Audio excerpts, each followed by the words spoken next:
They play cricket. He plays cricket. They play cricket. He plays cricket. She writes every day. They write every day. She writes every day. They write every day. Rahul plays the guitar. They play the guitar. Rahul plays the guitar. They play the guitar. ഇവിടെ ഞാൻ പറഞ്ഞ sentence നിങ്ങൾ ശ്രദ്ധിച്ച് കാണുമെന്ന് വിചാരിക്കുന്നു. ചില സെൻറ്റൻസിൻ്റെ വെർബിൽ S ചേർത്താണ് എഴുതിയിരിക്കുന്നത്. എന്നാൽ ചില സെൻറ്റൻസിൽ വെർബിൻ്റെ കൂടെ എസ് ഇല്ലാതെയും. അതായത് ഒരു സെൻറ്റൻസിൽ സബ്ജക്റ്റിനനുസരിച്ചാണ് നമ്മൾ വെർബ് എഴുതുന്നത്. ഈ റിലേഷൻ, അതായത് സബ്ജക്റ്റ് വെർബ് റിലേഷനെ നമ്മൾ ഇംഗ്ലീഷിൽ സബ്ജക്റ്റ് വേർബ് എഗ്രിമെൻ്റ് എന്നാണ് പറയുന്നത്. കാണുമ്പോൾ ഇത്തിരി എളുപ്പമാണെന്ന് തോന്നും, പക്ഷേ ഏറ്റവും കൂടുതൽ നമ്മളെ കൺഫ്യൂസ് ചെയ്യുന്നത് ഈ സബ്ജക്റ്റ് വെർബ് എഗ്രിമെൻ്റ് ആണ്. ഒരുപാട് റൂൾസ് സബ്ജക്റ്റ് വെർബ് എഗ്രിമെൻറ്റിനെ റിലേറ്റ് ചെയ്തുകൊണ്ടുണ്ട്. അതിലേറ്റവും ഇമ്പോർട്ടൻ്റ് ആയിട്ടുള്ളതും ബേസ് ആയിട്ടുള്ളതുമായ ഒരു റൂളാണ് ഇന്നത്തെ വീഡിയോയിൽ നമ്മൾ ഡിസ്കസ് ചെയ്യുന്നത്. അപ്പം ഞാൻ ഒന്നുകൂടി പറയാം. ഒരു സെൻറ്റൻസിൽ ആ സെൻറ്റൻസിൻ്റെ സബ്ജക്റ്റിനനുസരിച്ചാണ് നമ്മൾ വെർബ് എഴുതുന്നത്. ഈ ഒരു റിലേഷൻ, സബ്ജക്റ്റും വെർബും തമ്മിലുള്ള ഈ ഒരു റിലേഷനെ നമ്മൾ സബ്ജക്റ്റ് വേർബ് എഗ്രിമെൻ്റ് എന്നാണ് പറയുന്നത്. സബ്ജക്റ്റ് നിങ്ങൾക്കറിയാം, നമ്മൾ പറയുമ്പോൾ ഒരു വ്യക്തിയോ ഒരു വസ്തുവോ ആയിരിക്കാം. സബ്ജക്റ്റിനെ നമുക്ക് സിംഗുലർ സബ്ജക്റ്റ് എന്നും പ്ലൂറൽ സബ്ജക്റ്റ് എന്നും പറയാം. സിംഗുലർ സബ്ജക്റ്റ് എന്ന് പറഞ്ഞാൽ ഒരു വ്യക്തിയോ ഒരു വസ്തുവോ ആയിരിക്കും. പ്ലൂറൽ സബ്ജക്റ്റ് എന്ന് പറഞ്ഞു കഴിഞ്ഞാൽ ഒന്നിൽ കൂടുതൽ വ്യക്തികളോ വസ്തുക്കളോ ആയിരിക്കും. വെർബ് എന്ന് പറഞ്ഞു കഴിഞ്ഞാൽ ആ സെൻറ്റൻസിൽ സബ്ജക്റ്റ് എന്ത് ആക്ഷൻ ആണോ ചെയ്യുന്നത് അതിനെയാണ് നമ്മൾ വെർബ് അല്ലെങ്കിൽ ക്രിയ എന്ന് പറയുന്നത്. സബ്ജക്റ്റിനെയും വെർബിനെയും കുറിച്ച് ഞാൻ മുന്നൊരു വീഡിയോ ചെയ്തിട്ടുണ്ട്. മനസ്സിലാവാത്തവർ അതൊന്ന് റെഫർ ചെയ്യാം. ഏറ്റവും ആദ്യത്തെ റൂൾ എന്താണെന്ന് വെച്ചാൽ, സെൻറ്റൻസിലെ സബ്ജക്റ്റ് സിംഗുലർ ആണെങ്കിൽ അതിലെ വെർബും സിംഗുലർ ആയിരിക്കണം. സെൻറ്റൻസിലെ സബ്ജക്റ്റ് പ്ലൂറൽ ആണെങ്കിൽ അതിലെ വെർബും പ്ലൂറൽ ആയിരിക്കണം. ഒന്നുകൂടി പറയാം, സെൻറ്റൻസിലെ സബ്ജക്റ്റ് സിംഗുലർ ആണെങ്കിൽ അതിൻ്റെ വെർബും സിംഗുലർ ആയിരിക്കണം. സെൻറ്റൻസിലെ സബ്ജക്റ്റ് പ്ലൂറൽ ആണെങ്കിൽ അതിൻ്റെ വെർബും പ്ലൂറൽ ആയിരിക്കണം. ഒരു സിംഗുലർ നൗണിനെ പ്ലൂറൽ നൗൺ ആക്കാനായിട്ട് നമുക്കറിയാം, അവസാനം എസ് ചേർത്ത് കൊടുത്താൽ മതി, അല്ലെങ്കിൽ ഇ എസ് ചേർത്ത് കൊടുത്താൽ മതി. ഉദാഹരണത്തിന് ബോയ് എന്നുള്ളതൊരു സിംഗുലറാണ്. അതിനെ നമ്മൾ പ്ലൂറൽ ആക്കാൻ വേണ്ടി എസ് ആഡ് ചെയ്തുകൊണ്ട് ബോയ്സ് എന്നാക്കിയാൽ മതി. ട്രീ, അതിനെ നമ്മൾ പ്ലൂറൽ ആക്കുന്നത് ട്രീസ്, എസ് ആഡ് ചെയ്തുകൊണ്ടാണ്. Cat, cats. Dog, dogs. അതായത് ഒരു സിംഗുലർ ആയിട്ടുള്ളൊരു നൗണിനെ പ്ലൂറൽ ആക്കാൻ വേണ്ടി നമുക്ക് അവസാനം എസ്ഒ ഇ എസ്ഒ ആഡ് ചെയ്ത് കൊടുത്താൽ മതി. എന്നാൽ വെർബിൻ്റെ കാര്യം നേരെ തിരിച്ചാണ്. അതായത് സിംഗുലർ വെർബ് ആക്കണമെങ്കിൽ വെർബിൻ്റെ കൂടെ എസ് ആഡ് ചെയ്ത് കൊടുക്കണം. പ്ലൂറൽ വെർബ് ആക്കണമെങ്കിൽ എസ് ഇല്ലാതെയും. ഞാൻ എക്സാമ്പിൾ പറയാം, അപ്പോൾ കുറച്ചുകൂടി ക്ലിയർ ആയിരിക്കും. The boy place, the boys play. ഒന്നുകൂടി പറയാം, the boy place, the boys play. ഇവിടെ ദ ബോയ് എന്നുള്ളതൊരു സിംഗുലർ സബ്ജക്റ്റാണ്.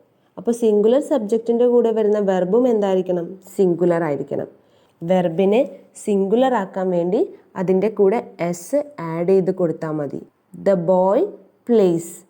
എന്നാൽ അടുത്ത എക്സാമ്പിൾ നോക്കിയേ, ദ ബോയ്സ് പ്ലേ. ഇവിടെ ദ ബോയ്സ് എന്നുള്ളത് എന്താണ്? പ്ലൂറൽ സബ്ജക്റ്റ് ആണ്. അതായത് സബ്ജക്റ്റ് അല്ലെങ്കിൽ നൗണിനെ നമ്മൾ പ്ലൂറൽ ആക്കുന്നത് എങ്ങനെയാണ്? എസ് ആഡ് ചെയ്തുകൊണ്ടാണ്. അപ്പോൾ ദ ബോയ് എന്നുള്ളത് ദ ബോയ്സ് എന്നായി മാറും. പ്ലൂറൽ സബ്ജക്റ്റിൻ്റെ കൂടെ വരുന്ന വെർബ് എന്തായിരിക്കും? പ്ലൂറൽ ആയിരിക്കും. വെർബ് പ്ലൂറൽ ആക്കാൻ വേണ്ടി നമ്മൾ എസ് ആഡ് ചെയ്ത് കൊടുക്കരുത്. സാധാരണ നമുക്ക് കൺഫ്യൂഷൻ വരുന്നത് ഇവിടെയാണ്. നമ്മളെല്ലായിടത്തും ഏകവചനത്തിനെ ബഹുവചനമാക്കാൻ വേണ്ടി അല്ലെങ്കിൽ സിംഗുലറിനെ പ്ലൂറൽ ആക്കാൻ വേണ്ടി നോർമലായി നമ്മൾ ഫോളോ ചെയ്യുന്നത് എന്താണ്? എസ് ആഡ് ചെയ്ത് കൊടുക്കുന്നതാണ്. പക്ഷേ വെർബിൻ്റെ കാര്യത്തിൽ നേരെ തിരിച്ചാണ്. സിംഗുലർ വെർബിൻ്റെ കൂടെ എസ്സും പ്ലൂറൽ വെർബ് എസ് ഇല്ലാതെയുമാണ് നമ്മൾ എഴുതുന്നത്. നമുക്ക് കുറച്ചുകൂടി എക്സാമ്പിൾസ് നോക്കാം. He likes vegetables. He likes vegetables. He എന്നുള്ളത് സിംഗുലർ സബ്ജക്റ്റ് ആണ്. അപ്പോൾ വെർബിൻ്റെ കൂടെ നമ്മൾ എസ് ആഡ് ചെയ്യുകയാണ് ചെയ്തത്. Likes. They like vegetables. They like vegetables. They എന്നുള്ളത് പ്ലൂറൽ സബ്ജക്റ്റ് ആണ്. അപ്പോൾ അതിൻ്റെ വെർബ് എസ് ഇല്ലാതെയാണ് ഞാൻ എഴുതിയിരിക്കുന്നത്. The monkey Eats bananas. The monkey Eats bananas. ഇവിടെ ദ മങ്കി എന്നുള്ളത് സിംഗുലർ സബ്ജക്റ്റ് ആണ്. അപ്പോൾ അതിൻ്റെ വെർബിൻ്റെ കൂടെ എസ് ആഡ് ചെയ്ത് കൊടുക്കുകയാണ് ചെയ്യുന്നത്. The monkey Eats bananas.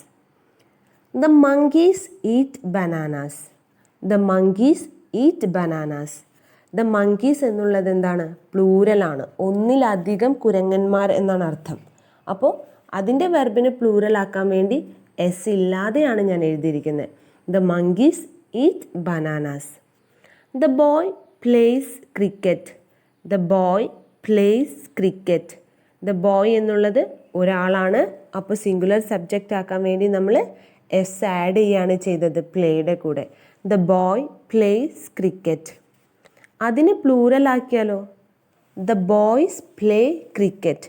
Boys എന്ന് പറയുമ്പോൾ ഒന്നിൽ കൂടുതൽ കുട്ടികളാണ്. അപ്പോൾ പ്ലൂറൽ സബ്ജക്റ്റായി മാറി, ബഹുവചനമായിട്ട് മാറി. വെർബും എന്താണ്? പ്ലൂറലാണ്. പക്ഷേ എസ് ഇല്ലാതെയാണ് നമ്മളിവിടെ എഴുതുന്നത്. The boys play cricket. My friend place the guitar. My friend place the guitar. My friend എന്നുള്ളത് സിംഗുലർ സബ്ജക്റ്റ് ആണ്. അതുകൊണ്ട് തന്നെ വെർബിൽ നമ്മൾ എസ് ആഡ് ചെയ്ത് കൊടുത്തു. My friends play the guitar. My friends play the guitar. My friends എന്നുള്ളത് plural subject ആണ്. അതുകൊണ്ട് വെർബ് എസ് ഇല്ലാതെയാണ് ഞാൻ എഴുതിയിരിക്കുന്നത്. She writes every day. She writes every day. She എന്നുള്ളത് സിംഗുലർ സബ്ജക്റ്റ് ആണ്. അതുകൊണ്ട് റൈറ്റ് എന്നുള്ള വെർബിൻ്റെ കൂടെ എസ് ആഡ് ചെയ്താണ് അതിനെ സിംഗുലർ ആക്കിയിരിക്കുന്നത്. She writes every day. They write every day. Again they എന്നുള്ളത് എന്താണ്? ഒരു പ്ലൂറൽ സബ്ജക്റ്റ് ആണ്. അപ്പോൾ അതിൻ്റെ കൂടെ വരുന്ന വെർബിനെയും പ്ലൂറൽ ആക്കി. പ്ലൂറൽ ആക്കാൻ വേണ്ടി എന്ത് ചെയ്യരുത്?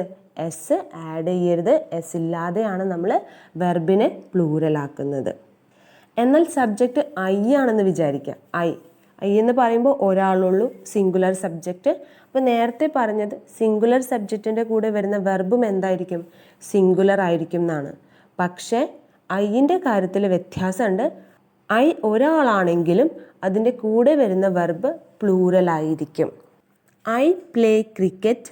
I love chocolates. I go to Mumbai. ഈ പ്ലേക്ക് പകരം നമ്മൾ ഒരിക്കലും എന്ത് ചെയ്യരുത്? പ്ലേസ് എന്ന് എഴുതരുത്. ഐ ഒരാളുള്ളെങ്കിൽ പോലും അതിൻ്റെ വെർബ് എന്താണ്? പ്ലൂറൽ ആയിരിക്കും. അപ്പോൾ ഐൻ്റെ കൂടെ വരുന്ന വെർബിൻ്റെ ഒപ്പം ഒരിക്കലും എസ് ആഡ് ചെയ്ത് എഴുതരുത്. ഇപ്പം നമ്മൾ പറഞ്ഞ റൂളുണ്ടല്ലോ, അതായത് സിംഗുലർ സബ്ജക്റ്റിൻ്റെ കൂടെ സിംഗുലർ വെർബും പ്ലൂറൽ സബ്ജക്റ്റിൻ്റെ കൂടെ പ്ലൂറൽ വെർബും എന്നുള്ളത്, ഇത് പ്രസൻറ്റ് ടെൻസിൽ മാത്രം നമ്മൾ അപ്ലൈ ചെയ്യുന്നൊരു റൂളാണ്. പാസ്റ്റ് ടെൻസിലേക്ക് വരുമ്പോൾ ഈ റൂള് നമുക്ക് അപ്ലൈ ചെയ്യേണ്ട ആവശ്യമില്ല. കാരണം പ്രസൻറ്റ് ടെൻസിലാണ് നമ്മളൊരു വെർബിനെ eat, eats, sing, sings, write, writes, play, plays എന്നൊക്കെ പറയുന്നത്. വെർബിനെ പാസ്റ്റിലേക്ക് ആക്കുമ്പോൾ ഈറ്റ് എന്നുള്ളിടത്ത് എയ്റ്റ് എന്നും, പ്ലേ എന്നുള്ളിടത്ത് പ്ലേഡ് എന്നും, സിങ് എന്നുള്ളിടത്ത് സാങ് എന്നും, റൈറ്റ് എന്നുള്ളിടത്ത് റോട്ട് എന്നൊക്കെയാണ് എഴുതുക. അതായത് പാസ്റ്റിലേക്ക് മാറ്റുമ്പോൾ വെർബിന് ഒരൊറ്റ ഫോം മാത്രമേ ഉള്ളൂ. നേരത്തെ പറഞ്ഞൊരു എക്സാമ്പിൾ വീണ്ടും റിപ്പീറ്റ് ചെയ്യാം. The boy plays cricket. ഇത് പ്രസൻറ്റ് ടെൻസിലാണ്, സബ്ജക്റ്റ് സിംഗുലറാണ്. The boys play cricket. The boys play cricket. ഇത് പ്രസൻറ്റ് ടെൻസിലാണ്, സബ്ജക്റ്റ് പ്ലൂറലാണ്.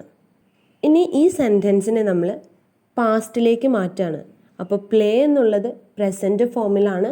അതിനെ പാസ്റ്റിലേക്ക് ആക്കുമ്പോൾ പ്ലേയുടെ V2 ഫോം, അതായത് പ്ലേഡ് എന്നാണ് നമ്മൾ വെർബ് യൂസ് ചെയ്യുക. He played cricket. The boy played cricket. The boys played cricket. ഇവിടെ ശ്രദ്ധിക്കുക, ഇവിടെ ആദ്യം പറയുമ്പോൾ സബ്ജക്റ്റ് സിംഗുലർ ആണ്, രണ്ടാമത് പറയുമ്പോൾ സബ്ജക്റ്റ് പ്ലൂറലാണ്. പക്ഷെ വെർബ് എന്ത് തന്നെയാണ്? പ്ലേഡ് തന്നെയാണ്. The boy played cricket. The boys played cricket. ഒരു എക്സാമ്പിളും കൂടി നമുക്ക് നോക്കാം. The monkey Eats bananas. The monkey Eats bananas. Monkey എന്നുള്ളത് സിംഗുലർ ആണ്. അപ്പോൾ വെർബിൻ്റെ കൂടെ നമ്മൾ എസ് ആഡ് ചെയ്ത് കൊടുത്തു.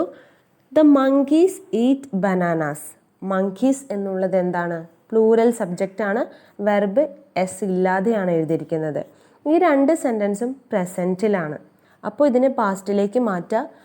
അപ്പോൾ ഈറ്റ് എന്ന വെർബിനെ V2ലേക്ക് മാറ്റുമ്പോൾ എയ്റ്റ് എന്നാണ് പറയുക. ATE eight. The monkey eight bananas. The monkey eight bananas. The monkeys eight bananas. The monkeys eight bananas. ഇവിടെ ആദ്യം പറഞ്ഞ മങ്കി സിംഗുലറും രണ്ടാമത് പറഞ്ഞ മങ്കീസ് പ്ലൂറലുമാണ്. പക്ഷെ വെർബ് എന്ത് തന്നെയാണ്? എയ്റ്റ് എന്നത് തന്നെയാണ്. ഇതാണ് ഞാൻ നേരത്തെ പറഞ്ഞത്. ഈ റൂള് പ്രസൻറ്റ് ടെൻസിലാണ് നമ്മൾ അപ്ലൈ ചെയ്യുന്നത്. പാസ്റ്റിലേക്ക് വരുമ്പോൾ ഈ റൂള് നമ്മൾ അപ്ലൈ ചെയ്യേണ്ട ആവശ്യമില്ല എന്ന്. അപ്പോൾ ഇന്നത്തെ വീഡിയോയിൽ നമ്മൾ ഡിസ്കസ് ചെയ്തത് സെൻറ്റൻസിൽ സബ്ജക്റ്റും വെർബും തമ്മിൽ റിലേറ്റഡ് ആയിരിക്കും. അതായത് സബ്ജക്റ്റ് വെർബ് എഗ്രിമെൻ്റ് ഉണ്ടായിരിക്കും. സിംഗുലർ സബ്ജക്റ്റിൻ്റെ കൂടെ സിംഗുലർ വെർബും പ്ലൂറൽ സബ്ജക്റ്റിൻ്റെ കൂടെ പ്ലൂറൽ വെർബുമാണ് നമ്മൾ എഴുതുന്നത്. എന്നാൽ ഐ എന്ന സബ്ജക്റ്റ് വരുമ്പോൾ കൂടെ വരുന്ന വെർബ് എന്തായിരിക്കും? പ്ലൂറൽ ആയിരിക്കും. വീഡിയോ ക്ലിയർ ആയി എന്ന് വിചാരിക്കുന്നു. ഇഷ്ടപ്പെട്ടാൽ ചാനൽ സബ്സ്ക്രൈബ് ചെയ്യുക, ലൈക്ക് ചെയ്യുക, ഷെയർ ചെയ്യുക. Thank you.